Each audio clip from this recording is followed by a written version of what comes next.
سب سے بہترین اور افضل عورت کون ہے؟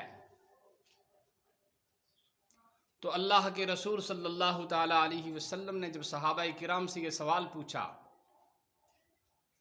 تو صحابہ خاموش ہو گئے۔ حضرت علی کرم اللہ وجہہ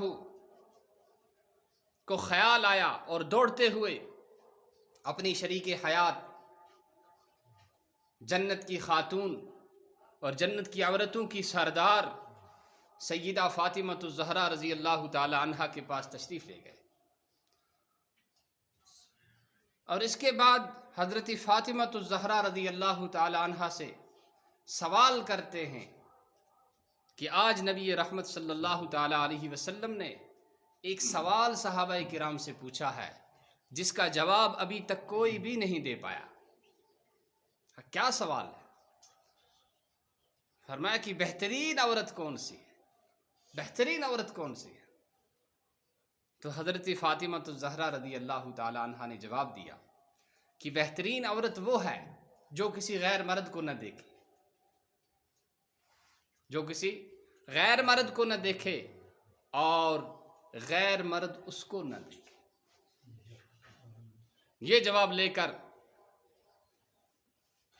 حضرت علی کرم اللہ وجہہ جناب رسول اللہ صلی اللہ تعالی علیہ وسلم کی خدمت میں حاضر ہوتے ہیں اور عرض کیا یا رسول اللہ صلی اللہ علیہ وسلم، بہترین عورت وہ ہے جس کے اندر یہ اوصاف ہوں کہ اس کو کوئی غیر مرد نہ دیکھے اور اس کی نظر کسی غیر مرد پر نہ پڑے۔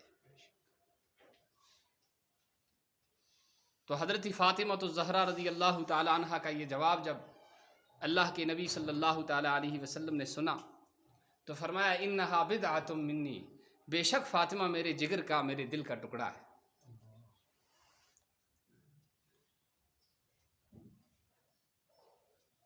کیا ہو گیا ہم مسلمانوں کو؟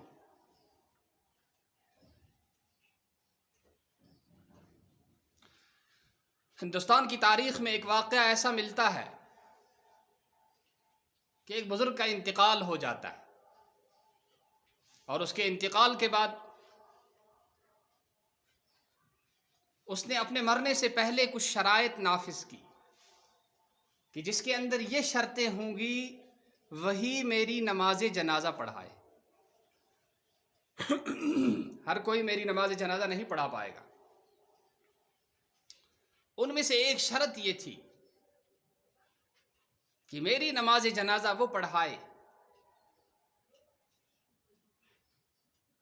جس کی کبھی تہجد کی نماز چھوٹی نہ ہو، فرض کی نماز نہیں، تہجد کی نماز جس کی چھوٹی نہ ہو، میری نماز جنازہ وہ پڑھائے۔ اور دوسری شرط یہ ہے کہ اس نے اپنی بیٹی، اپنی بیوی، اپنی ماں کے سوا کسی کو دیکھا بھی نہ ہو۔ کہ یہ شرط، اور بھی کچھ شرطیں لگائی میرے ذہن میں سب ظہیر ہو۔ جنازہ رکھا ہوا ہے، بہت بڑے وقت کے ولی ہیں، لوگوں کا ہجوم ہے، سب انتظار کر رہے ہیں کہ نماز جنازہ پڑھائیں، لیکن اس وقت کا کوئی مفتی، کوئی مولوی، کوئی عالم ان شرط پر کھرا نہیں اتر رہا ہے۔ آخر میں جب سورج ڈوبنے کے قریب ہو گیا، دن نکلنے کے قریب ہو گیا، تو ایک شخص سامنے آیا اور سامنے اس کے چہرے سے کفن اٹھا کر کہا، ارے خواجہ تجھے کیا ہو گیا، تو نے میرے راز کو فاش کر دیا۔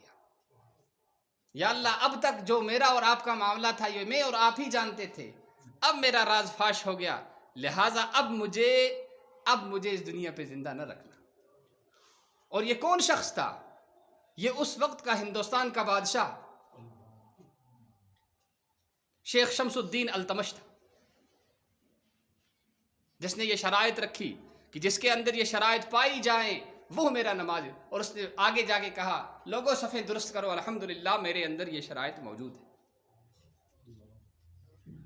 اور آج ہمارا کیا حال ہے؟ ہمارا معاشرہ کہاں پہنچ گیا؟ ہم کس ڈگر پر جا رہے ہیں اور ہماری گاڑی کون سی شاہراہ پر چل رہی ہے؟ تو میں عرض کر رہا تھا کہ آج جو ہم نے اپنے بچوں کو چھوڑ دیا ہے، جیسے ان کی مرضی آئے ویسے کرے، اس میں پھر کیسے واقعات رونما ہوتے ہیں کہ یو پی کے اندر ایک مسلمان لڑکی کا ایک لڑکے سے رابطہ ہو جاتا ہے فیس بک سے. جب رابطہ ہوتا ہے تو اس کے بعد وہ لڑکا ان کے گھر آتا ہے, رشتے کی بات طے ہو جاتی ہے کہ ٹھیک ہے, رشتے کی بات طے ہو گئی, اور طے ہونے کے بعد شادی کا وقت مقرر کر دیا گیا. اور جب شادی کا وقت آیا, اس کے بعد نکاح پڑھانے والے جو مولوی صاحب تھے وہ آئے, اور انہوں نے نکاح کی ابتدائی جو کلمات پڑھے جاتے ہیں اس کے پڑھنے کے بعد اس ہونے والے دلہے سے کلمہ پڑھوایا. جب کلمہ پڑھایا تو کلمے کے جو تلفظ تھا, اس تلفظ کا صحیح سے اس کو بول نہیں پایا. مولوی صاحب کو شک ہو گیا کہ شاید یہ کوئی ایسا آدمی ہے جو مسلمان نہیں, تو فوراً اس کو پکڑ لیا اور فوراً تحقیق شروع کر دی, اور آخر میں یہ پتہ چلا کہ یہ لڑکا مسلمان نہیں ہے, یہ ہندو لڑکا ہے. انا للہ و انا الیہ. یہ کس نے کیا؟ یہ اس ہماری ذہنی آزادی اور آوارگی نے کیا جو آج ہمارے گلی گلی قریہ قریہ اور کوچے کوچے اور ہمارے گھر گھر میں آ گئی. تو بہت ضروری ہے کہ جوان لڑکوں اور لڑکیوں کو اس سے بڑا محتاط رہنا چاہیے. اگر کسی مجبوری سے رکھا ہے تو ان چیزوں سے اور ان گندگیوں سے اپنے آپ کو دور رکھنا چاہیے. ایسا نہ ہو کہ ہم کسی ایسی گندگی میں پڑ جائیں کہ کل پھر ہم اس طرح سے پھنس جائیں